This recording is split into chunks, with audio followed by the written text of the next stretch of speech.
Siyam na lungsod ng Maynila ang lawak ng Taal Lake kung saan sinasabing itinapon ang mga bangkay ng mga nawawalang sabongero. Pero ano nga bang mangyayari sa kaso kung sakaling walang makitang bangkay? Ang mainit na balita hatid ni James Agustin. Mag-alas 2 na madaling araw na dumating sa Coast Guard Substation sa Talisay, Batangas ang mga gagamitin para sa search and retrieval operation sa mga labi ng mga nawawalang sabongero sa Taal Lake. Dinala ang mga ito sa fishport na magsisilbing staging area at isa-isang ibinaba ng mga tauhan ng Philippine Coast Guard. Kabilang dyan ang mga diving suit, fins at oxygen tanks na gagamitin ng mga technical wreck divers. Naka-standby din ang mga cadaver bat, first aid kits at life ring. Nakahanda rin ang isang rigid hull inflatable boat o RIB na kayang makapagsakay ng 10 tao.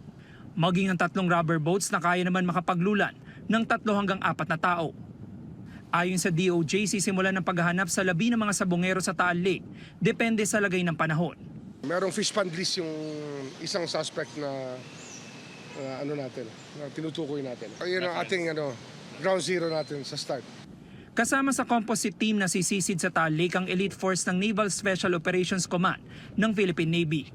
3 team na may tig-4 na Navy SEALs ang ipadadala nila. Lahat technical divers na kayang sumisid hanggang 94 meters o 308 feet. Gagamit din daw ng drone na kayang sumisid hanggang 100 meters. We could even retrieve underwater objects without sending any diver. But unless it's quite complicated like yung mga nangyari sa mga lumubog na mga barko, napapasukin mo sa loob na mahirapan ang drone, lalo kung may tethered ang drone mo, then we have to send out divers. But again, on situation like this, the last option will be the diver. Makakasama rin sa composite team ang Mines and Geosciences Bureau ng DNR. Hindi birong hamon ito dahil ang Taal Lake may lawak na 234 square kilometers, 9 na beses na mas malaki sa lungsod ng Maynila. Ang lalim niya nasa 198 meters, katumbas ng 60 palapag na gusali.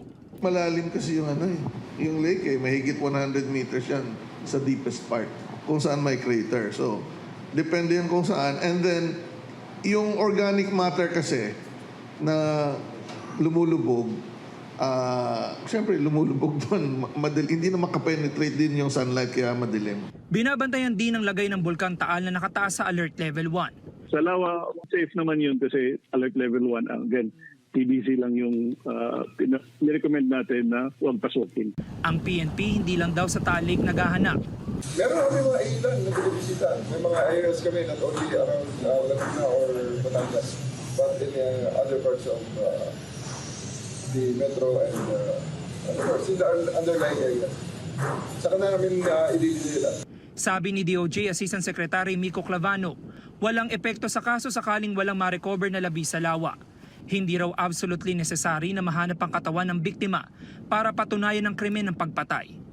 James Agustin, nagbabalita para sa GMA Integrated News.